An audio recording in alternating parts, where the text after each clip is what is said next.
Correa, el Brasil de Lula, el Chile de Michelle Bachelet, etcétera, etcétera, son dos.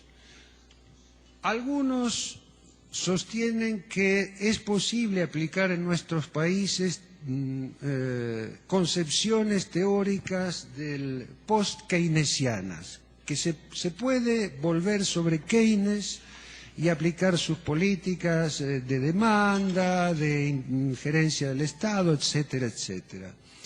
Otros sostienen, basándose justamente en que el capitalismo está en una fase distinta, que esto ya no sería posible, que hay que avanzar en transformaciones profundas. Yo he incorporado a esta evaluación lo que les acabo de decir sobre el estado en que se encuentran los estados, las instituciones burocráticas e incluso las sociedades, porque esta es una experiencia que están haciendo todos los gobiernos populistas o populares actualmente en América Latina. Por ejemplo, se acusa al gobierno de Hugo Chávez de corrupto, y en realidad la corrupción viene desde muy lejos y se fue agravando cada vez más en Venezuela a medida que el capitalismo evolucionaba hacia su fase actual. Pero también es cierto que el presidente Chávez no consigue controlar la corrupción, porque el aparato del Estado, la burocracia con la que se ha encontrado, se lo impide, le crea grandísimas dificultades. Si a esto le agregamos la actuación de los medios de comunicación altamente concentrados, en general en manos de capitales extranjeros, la posibilidad de avanzar en cualquiera de nuestros países hacia reformas profundas se hace muy difícil. De modo que tenemos ante nosotros, por un lado, una enorme oportunidad. Probablemente nunca en la historia de la región latinoamericana se había presentado una situación tan favorable. Luego del expolio y del aumento de las desigualdades de las políticas liberales aplicadas desde los años 70, 80 y con mucho mayor énfasis, yo diría con furor en los años 90, han surgido a partir de una serie de crisis de distinto tipo, como la Argentina de 2001, cuando la gente salió espontáneamente a la calle y derrocó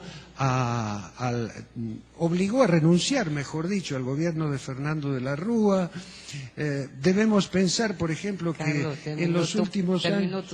Ya voy terminando. En los últimos años, numerosos gobiernos latinoamericanos no han podido concluir con su mandato. Varios presidentes están perseguidos por la justicia: Carlos Salinas de Gortari, Carlos Menem, Carlos Andrés Pérez, todos se llaman Carlos, parece.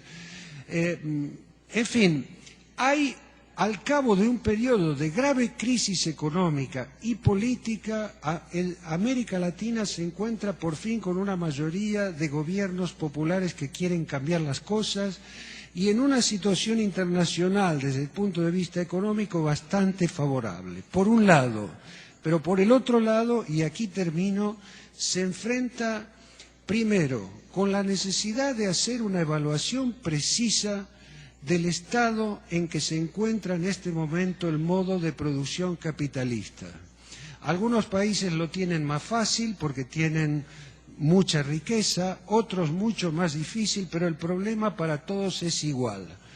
Creo yo que las medidas populistas de redistribución convencionales no van a funcionar en esta etapa, o en todo caso funcionarán con mucha dificultad. Y por otro lado, lo que les he dicho, el problema que hay de la situación en que se encuentran las burocracias de Estado e incluso las sociedades, porque en todas ellas, después de más de 20 años de neoliberalismo, ha bajado el nivel educativo general y se observan, a pesar del crecimiento de muchos movimientos sociales y de su importancia en muchos países, una despolitización marcada en muchos sectores de la sociedad. De modo tal, termino, estamos en un momento crucial, hay una gran oportunidad, pero creo yo necesitamos una nueva teoría económica y una nueva teoría política del Estado. Ese es nuestro desafío. Muchas gracias.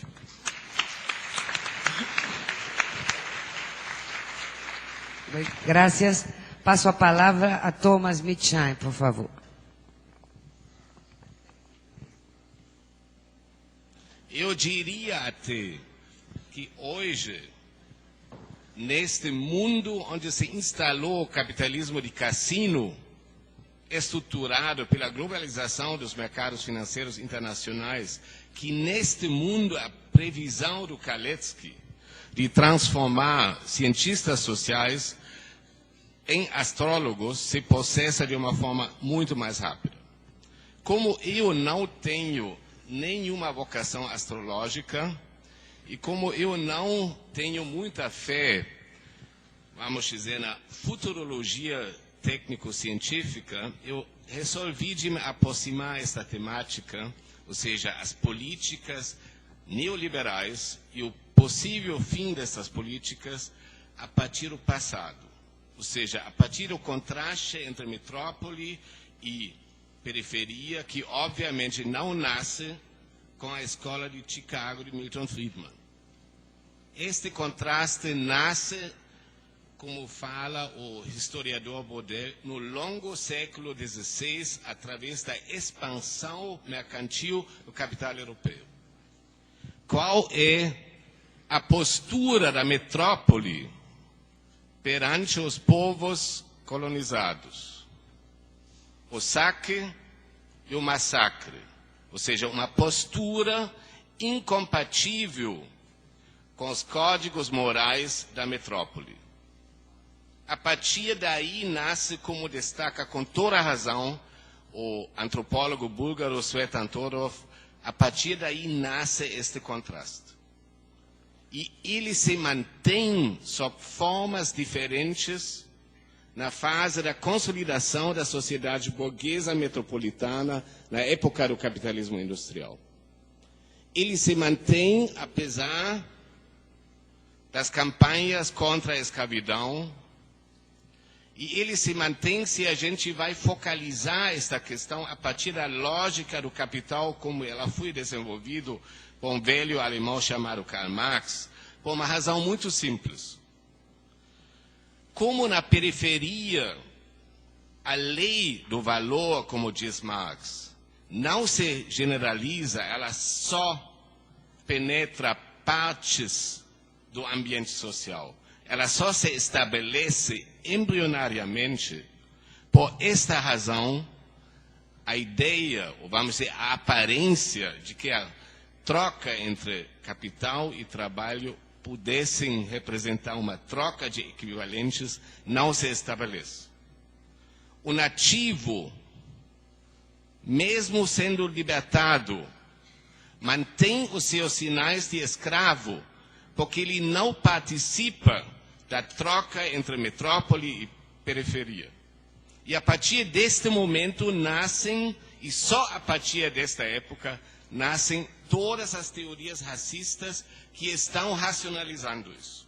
Ou seja, que os direitos naturais não estão sendo aplicados na periferia. De novo, o contraste entre metrópole e periferia. E o Marx fala com toda a razão da profunda hipocrisia da sociedade burguesa que se manifesta quando nós vamos deslocar o nosso olhar da metrópole, onde as formas de dominação se apresentam com formas civilizatórias, para a periferia, onde eles aparecem de uma forma crua e nua. Isto é um aspecto muito importante que nós precisamos ter em mente quando vamos discutir propostas planetárias de mudança. E essas propostas hoje têm que ser planetárias. Eu vou falar depois sobre isso ainda. Então, nós temos, neste contraste de metrópole e periferia, uma postura, vamos dizer, dos senhores da metrópole,